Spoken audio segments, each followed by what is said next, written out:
My life changed when I stood in Nelson Mandela's prison cell a number of years ago. I'm recording this very quick video for you. I'm actually here in Nelson Mandela's prison cell. Behind me, right there, is the bed where he slept. He was in this prison cell on Robben Island for 18 years out of the total 27 years of his confinement. I still remember taking the ferry from Cape Town to Robben Island, and it was a rainy day, and then I engaged a guide to show me around. So I went to the limestone quarry where Nelson Mandela worked, did back-breaking labor for about 7 hours a day for, I believe, 7 years. Because of the labor, the sun radiating off the limestone damaged his eyes, the dust damaged his lungs, but the real intention of him working in the limestone quarry was to torture him. Why? Because the limestone was not used for anything. It might have been used for some of the streets, but essentially his work had no purpose. And when your work has no purpose, and when you have not connected with some mighty mission for your life, whether it's to be a great gardener, or a great human being that uplifts people each day. Maybe your mission is to launch a startup that will allow people greater ease and happiness or better health. Maybe your mission as a teacher, for example, is to, in hard resources, uplift young lives and inspire kids to be curious. All I know is that by not having a purpose, they tried to defeat Nelson Mandela.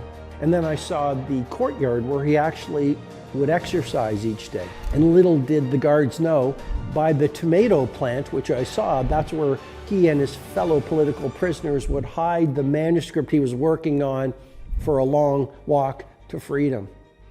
And then I walked by the propaganda office where they would actually redact and black out, or not even give letters from his family to Nelson Mandela, again, to torture him and to break his spirit. Imagine that.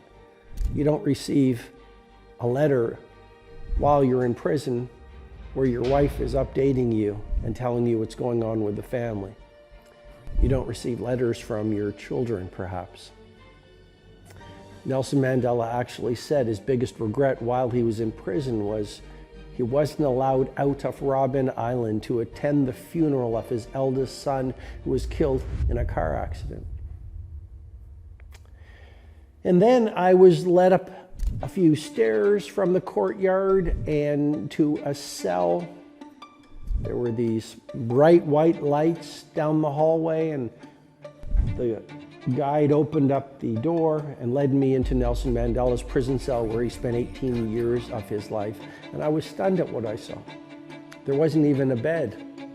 There was just a woolen carpet. There was just a little desk where Nelson Mandela would write letters to Winnie and write his thoughts. And he was a member of the 5 a.m. club.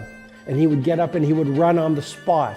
In a world where we make excuses and give away our power, why we can't get up early and give ourselves the victory hour to prepare ourselves for consistently great days. In those difficult times, he would get up at 5 a.m. and he would run on the spot and he would shadow box and he would do push-ups. And my life changed that day. And I looked over at the guide and I said, "Did you know Mr. Mandela?" And he said, "Yes, I knew Mr. Mandela." He said, "As a matter of fact, I served with him for about 8 years." And I asked the guide, what was he like?